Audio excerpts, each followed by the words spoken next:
Okay, much Is it, better. is it feedback still? Nope, perfect. Okay, okay. So, like I was saying, is a conversation. There's no invasive questions or anything like that. It's just we're chilling. We're having a Love it. conversation. And my questions are not written down. They're just off the basis of the conversation. Love it. All right. So I need you to introduce yourself and tell us what genre you write in and anything you want us to know before we get started. Oh, I love it. So, hey everyone, my name is Liz. I am a therapist, author, and coach, and I help creatives flourish through, helping them break down through imposter syndrome and other barriers that would stop them from starting and finishing their project. As well as I provide therapy services to those in the Connecticut, Mass, New Jersey area. So if that's you, feel free to reach out. Um, I write primarily, most of my books are in the fantasy genre, but my goal, I aspire to be a multi-genre author, which is why I'm really happy about my story Sleeping Beauty, which is in that more mystery paranormal genre. Yeah. But I would love to dabble in all of the genres and just have like just a plethora of books and to be known as this author who could write in different genres. The common theme is like my stories have memorable characters. The plots are pretty fast paced, and the scenes are really visual. Hmm. So that's kind of the thing that draws it all together. But that's pretty much me in a nutshell. And I have a corgi named Preston. I'm sure he'll bark. It's nighttime, so he might be asleep, but you might hear him. So you said you wanted to be in all genres. You just want to be multifaceted. So let's start with your fantasy. Now, you are writing Black girl fantasy. So what made you want to go into fantasy to start it off? Yeah, so I started writing during the pandemic, and it was a friend of mine was like, "Hey, a group of us are getting together. We're not writers. We're just gonna write." And I was like, "Okay, cool." And so I was doing that for months, months, months, and there was this prompt, and I think it was Leo New Moon Portal. Mm. And yeah, and then I just immediately saw this portal, and I saw this man standing in front of this portal, and this woman just kind of like on the precipice. And he's like, "We gotta go. Time is running out. You need to come with me. You gotta save my people." And I wrote that part. And from there, I just kept writing. And so I didn't necessarily plan to write in fantasy. It's just what the story called for. And so I said, I'm going to run with this.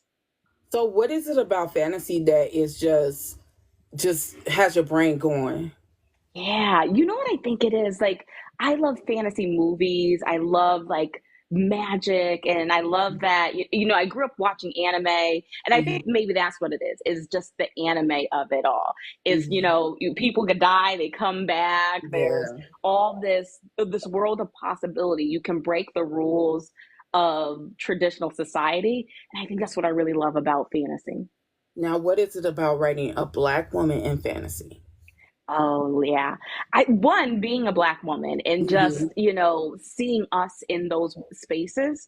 Hmm. Um Specifically adult black women. I feel Hmm. like when we see fantasy, it's, young adult, it's new adult, but I wanted to write a woman who is an adult but still struggling with who she is. I think we sometimes feel like once you hit 30, you know who you are, but I feel like you keep having adventures as you get older. You keep redefining who you are. And so it was really important for these characters to be adults. Like Eli and Talia they're married and they're grown. They have kids and they're still figuring out their relationship as well as who they are. So and I love the diversity of blackness.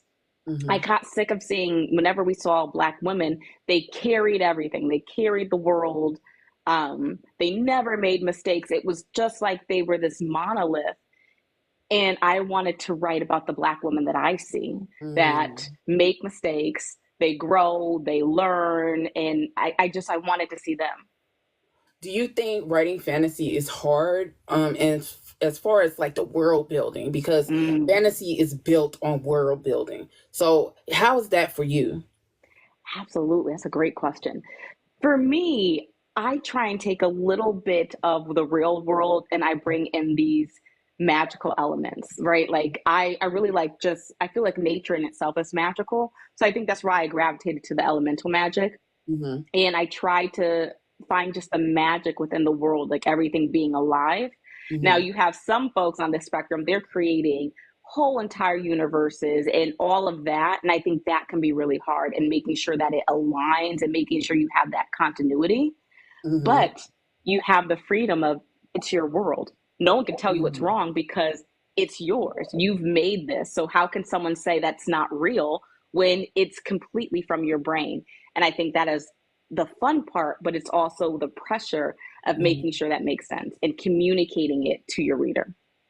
Now, how do you build your character so it's not, because you said that you wanted to see us not in that light that people like Mm-hmm. to put us in that box? Mm-hmm. How do you make sure you keep stepping out of that box and not going back into that box with your fantasy? Yeah. I think for me, it's really knowing the character and really asking the question, what would she do? What would he do in this situation? So that way I keep being authentic to them, right? Mm-hmm. I'm not kind of going into that mold. I think with characters like Tabitha, sometimes it's hard because Mm-hmm. sometimes I want her to be strong and dominant, but she Mm-hmm. has a lot of this softer side to her, a side that sometimes isn't likable because she's too timid. But I Mm-hmm. that was really important to keep that, and even as her character arc grows, Mm-hmm. to show her quiet strength and how she is strong, but it's not as loud as Talia, her counterpart, who is very bold, very like, just reminds me of like the traditional Black woman that I grew up with, who she's managing everything. And sometimes it comes off as anger. Mm-hmm. And really, I had fun playing with what's under that anger. She's not just an angry person. There's a reason. There's hurt there. There's fear there, and it's showing up like that. So I just had fun really pulling out the personalities of the characters. So how do you keep? Because you said her anger, but when I think of Black women and anger, I think of assertiveness. So Mm. how do you keep it as being that assertiveness that she wants to not dominate, but just to let everyone know I am who I am and I am my own person? How do you keep that, into perspective in your writing? Absolutely love that. I think for me, I really try and show her multidimensionalness, like when she's with her husband Eli and having some of that softer moments, or when Mm-hmm. she is a mom. Those are some of my favorite scenes because you really get to see her being assertive, but Mm-hmm. also being soft. Mm-hmm. And then you really see her anger in retaliation. Like there's Ida who is always picking at her, always kind of towing the line. And then you really see her anger. Or even when her husband gets on her nerves, you see Yeah. her anger, but Mm-hmm. it isn't as intense. And I think Mm-hmm. showing that variation to show that realness of this is what assertive looks like and this is what aggression looks like. And when she's aggressive, she is intentionally aggressive and she's not Mm-hmm. holding back. Get it. So how do you keep the males, with that being said, how do you keep the males keeping one in her soft girl era and then keeping the other as I understand, I know you're Mm-hmm. not angry and I get you. How do you keep them not being misogynistic?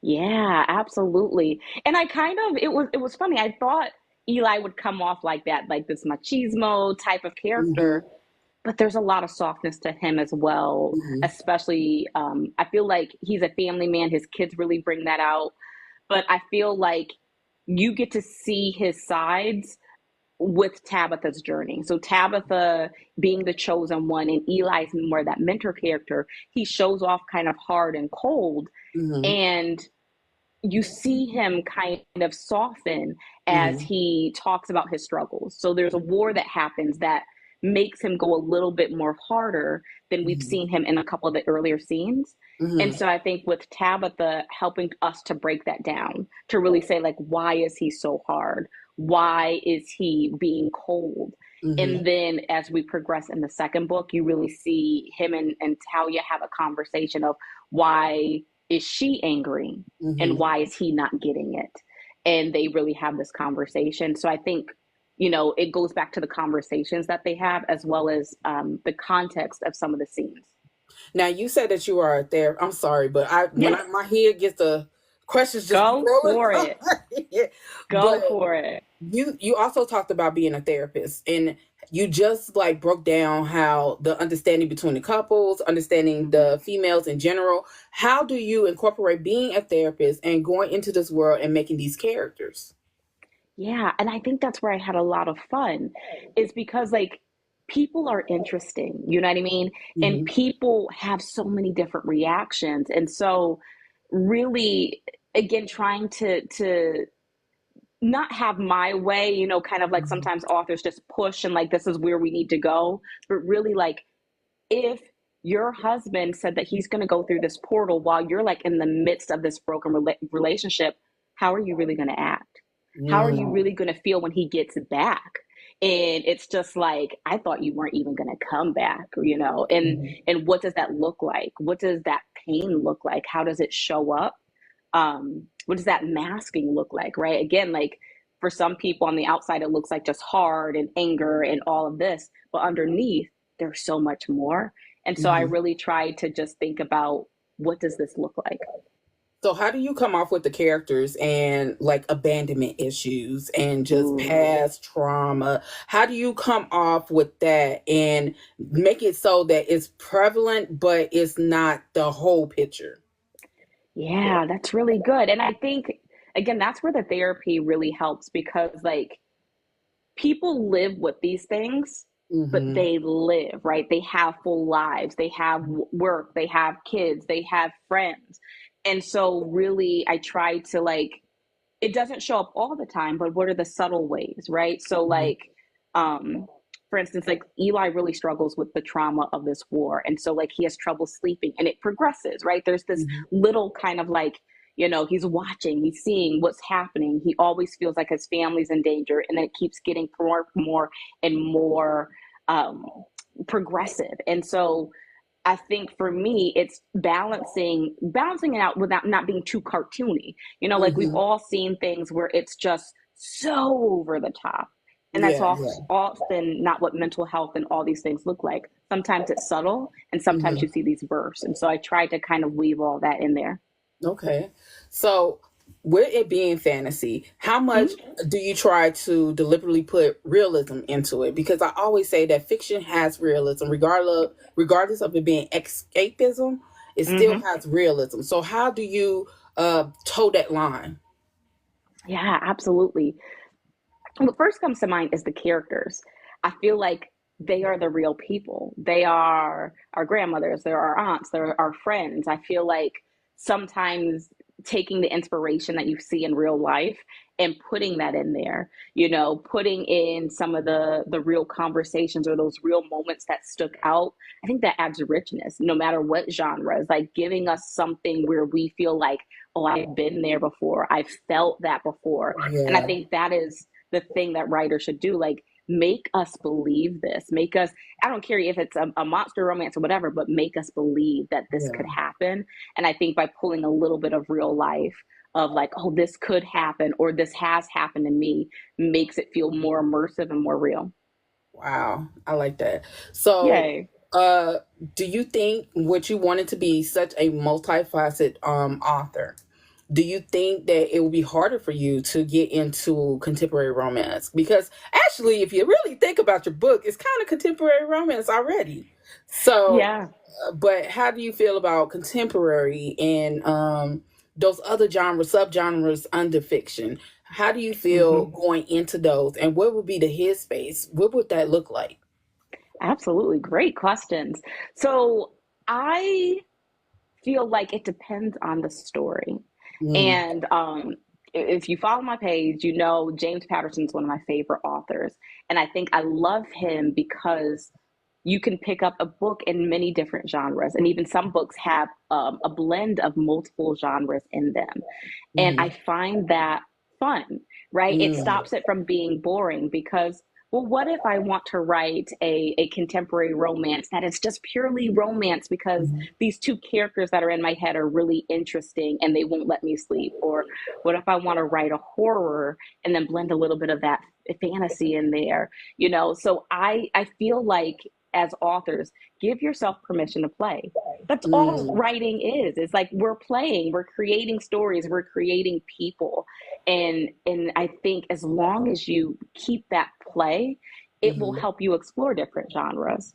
Um, and I think also like as a reader, like I read everything, and I think that mhm. helps and also makes me want to write everything because I'm like, ooh, that was a really good book, and I would love to reimagine that. And so I think being a reader also helps with folks want to be in different genres. Do you think when your characters speak to you that sometimes they may come off kind of difficult as Yes. characters? What you say? Yes, Like immediately. immediately. And this really showed up in my latest book, Sleeping Beauty.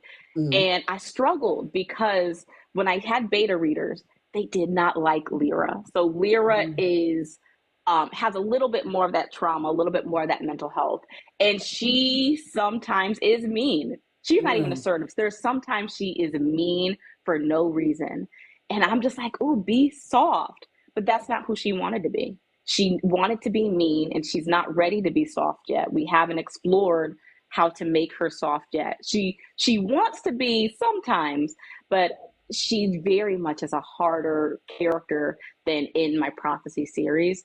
mm. And I had to just let her be that, you know. Some people were like, "Oh, I don't know if I like her," but that's who Lyra needed to be. Yeah. So how do you go from Portal, New Moon? How do you go from that to Sleeping Beauty? Yeah. So Sleeping Beauty, I had a dream about this story. So in the dream, I remember seeing this girl has dreams about people in need. And I remember seeing her at her therapist's office, and her therapist is trying to help her pretend like it's not real, essentially. And she struggles. And there was the Amazon storyteller competition. And I said, I'm going to use this story. Now, mind you, I had this dream. I tabled this story. I said, when I become a better writer, literally my words, when I become a better writer, I'll tell this story. Mm, But when I saw this Amazon storyteller competition, I was like, I want to do this story. It's time. mm. And it went through a lot of different iterations. I didn't know how it was going to end up, but I'm really happy. I'm really happy of the mystery elements. And I thought it was going to be more fantasy. Kind of going to go back. That's why I say to play, because the Mhm. story ended up being something I didn't expect, and um, it just was fun playing with her and these characters. Now, as a writer, how do Mm-hmm. you come to a point when you feel like my writing is good?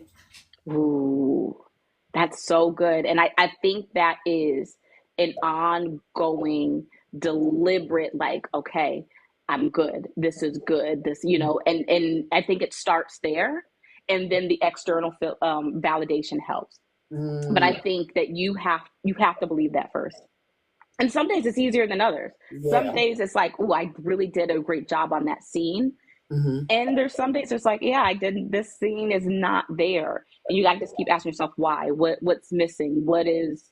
And sometimes that's where having folks that you can share your writing with really helps Hmm. because their feedback sometimes opens that door.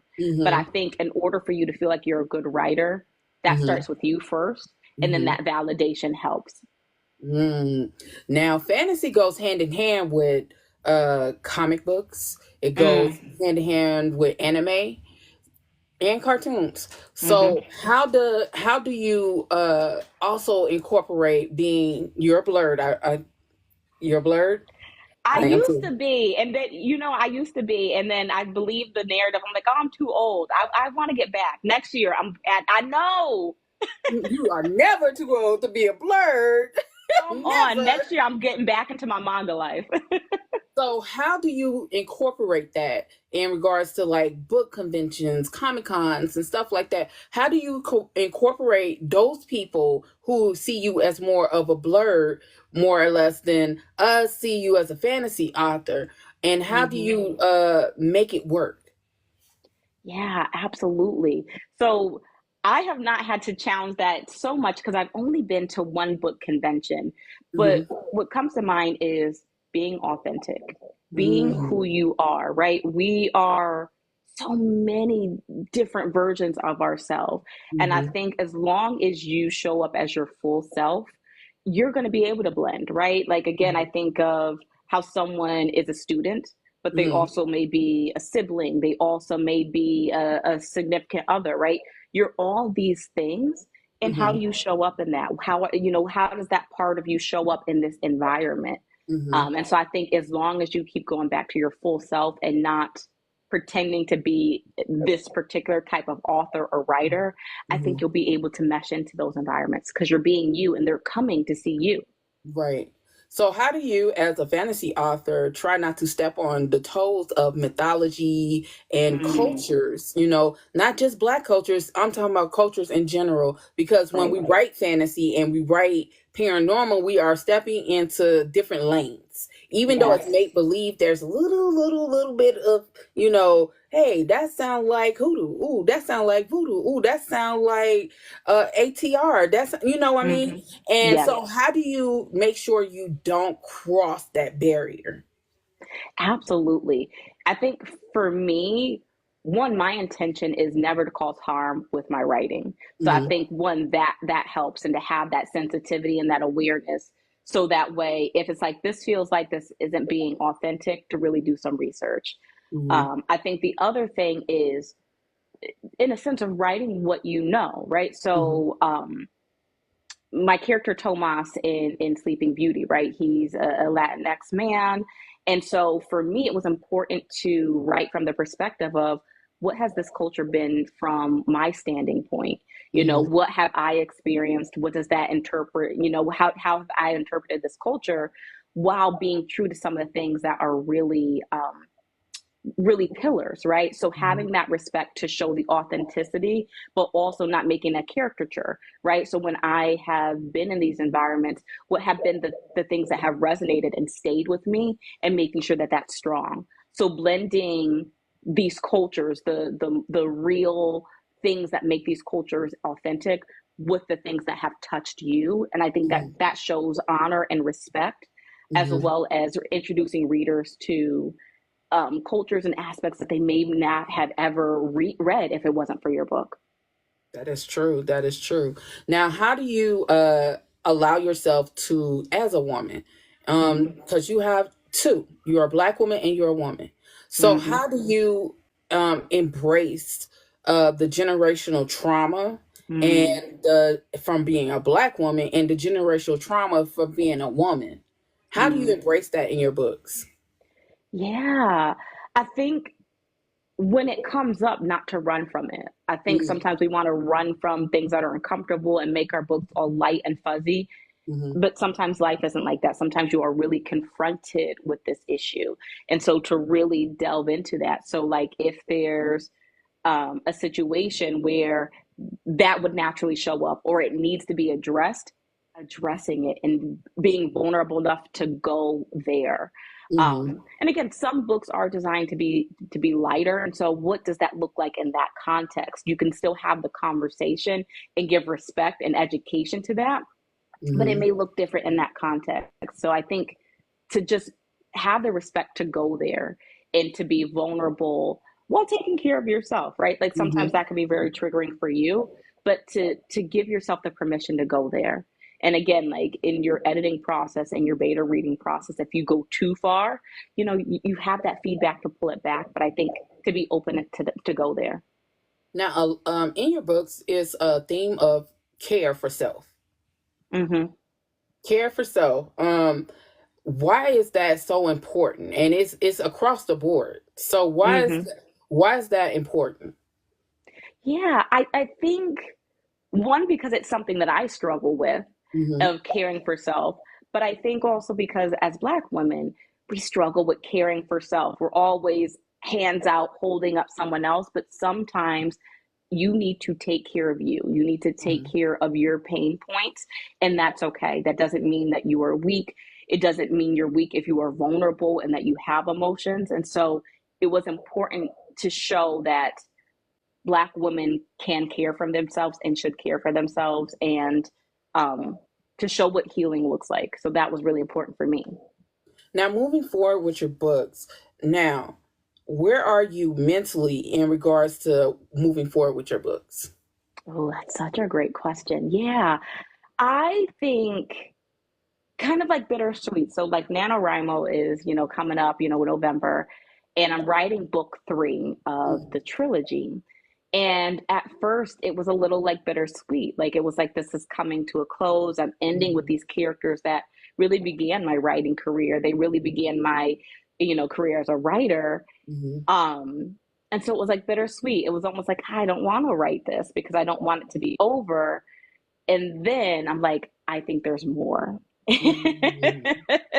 And so, yeah. And so I'm like, oh, now I'm excited and I want to write to see one, can I get to the end of this book three and can I create more, right? Can I make this world richer? Can I push myself to create deeper fantasy? And so I think it was a roller coaster of avoidance, but Mm-hmm. also hope of like, ooh, there could be more here. And how do I translate that now that I've called this a trilogy? What is the next part called?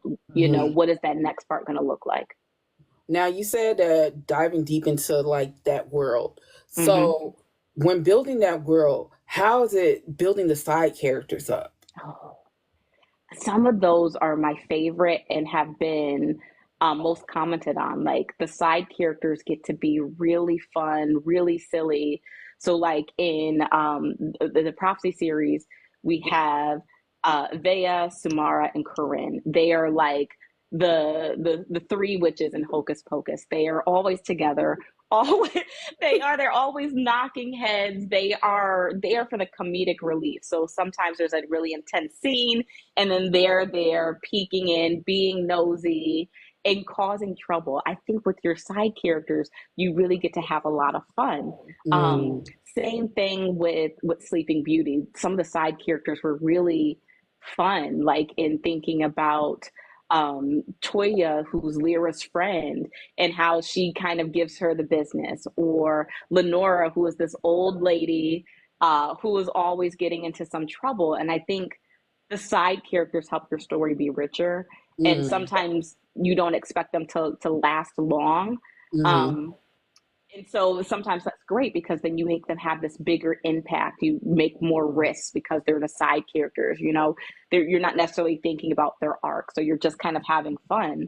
And sometimes they are the most influential, and they also Mm. help to push your character, right? So they're having interactions with these side characters, and that pushes your character in a direction, or one way or the other. And so I think side characters are really fun.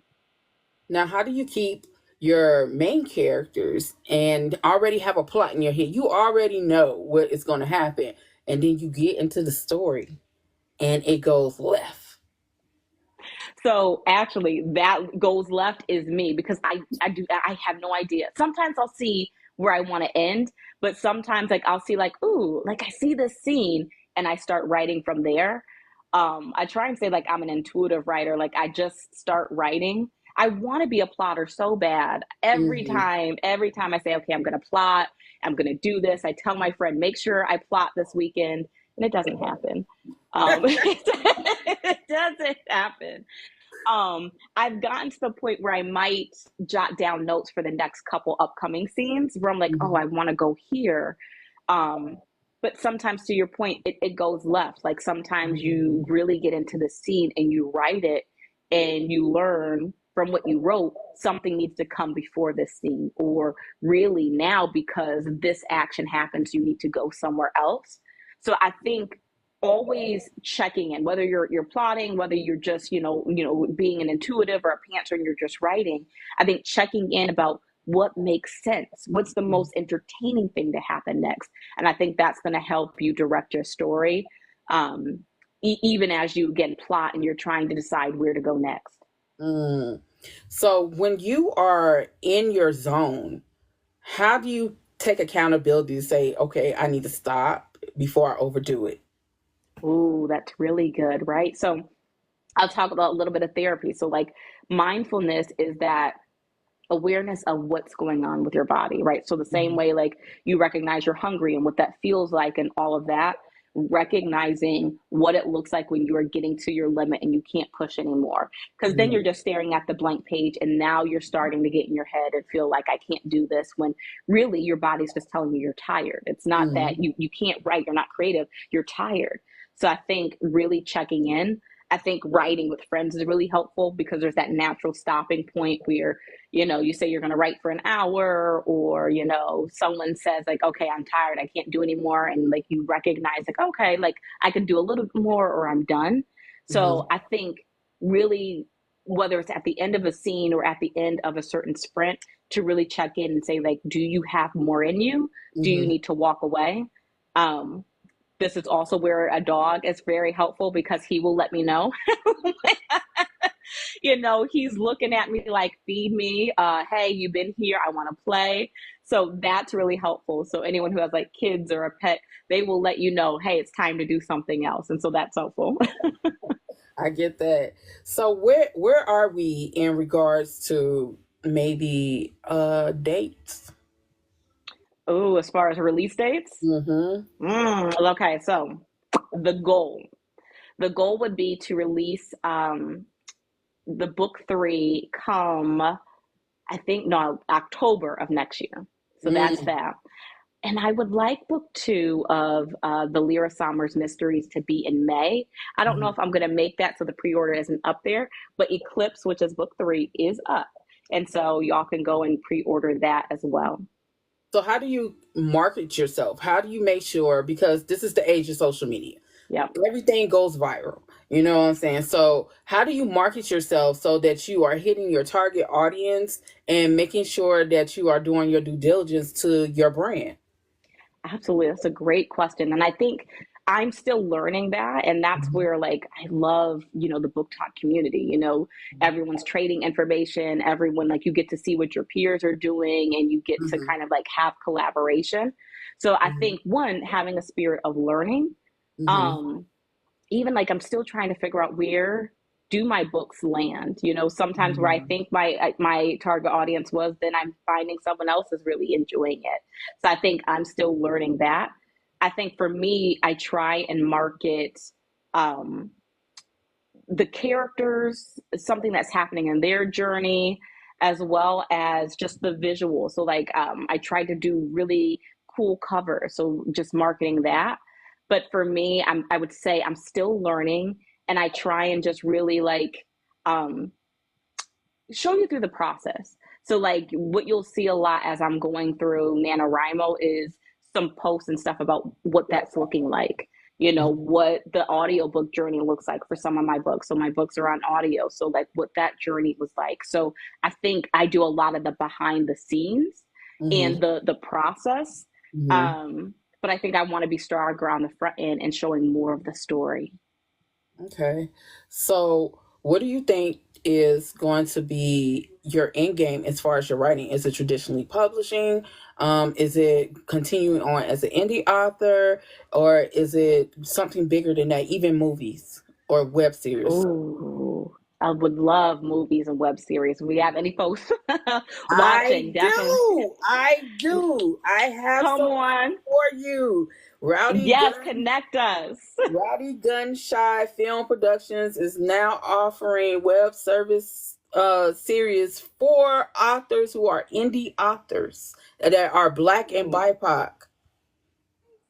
Okay, yeah, we definitely got to connect. So I would love that, but I think for me, I would love to try traditional publishing. I don't know if my stories will ever get there, or I wouldn't say my stories.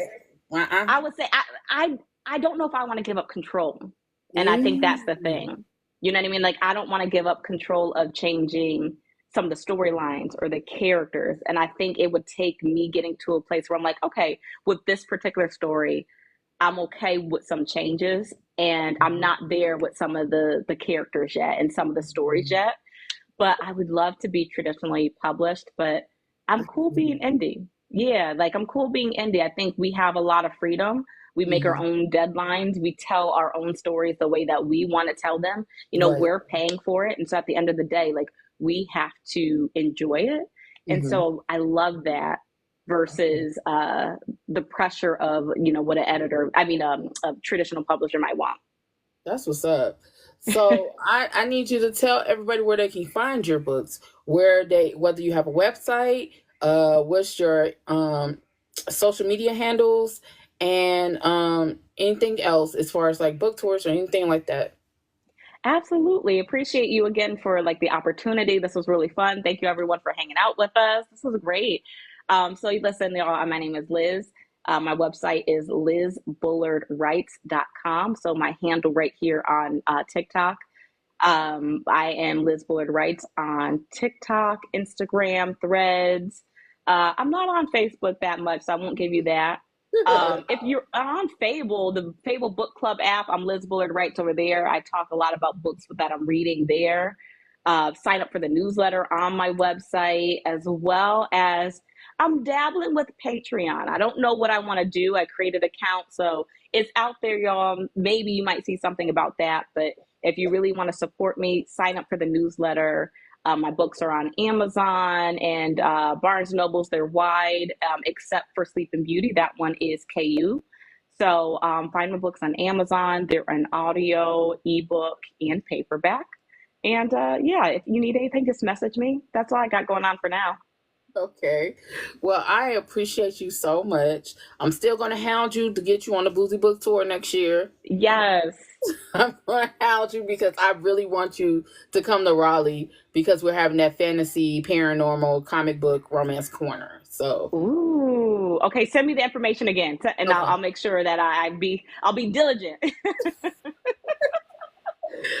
So I will send you also the information about Rowdy Gunshire Film Productions because they're having a pitch in the Boozy Book Tour Facebook group. So it's a Q&A. Y'all can ask some questions about if you want to have your book turn into a web series or even an indie film. Okay. Definitely going to make sure I keep an eye out for that. And it's free. They are not charging authors to make this. What? No, they're crowdfunding. Oh, God bless them. With them, it's just they want to see indie authors and voice actors and stuff like that win. So basically what they're doing is, I'm going to give you the pitch any damn way. But basically what it is they're going to crowdfund for your project. They don't expect the authors to put in any money. Your job is just to market. You got to market your stuff. But they will be putting in a crowdfunding and they will be using voice actors and actors that are in the indie narration and all that stuff. Oh, I love that. And they're going to make your book into a web series that will be on YouTube or a streaming service. And the goal is eventually to have an indie book streaming service of Black and BIPOC authors. That's amazing. All right, definitely anything that I can do to support them. That is amazing. So I will give you the information. So even if you creep in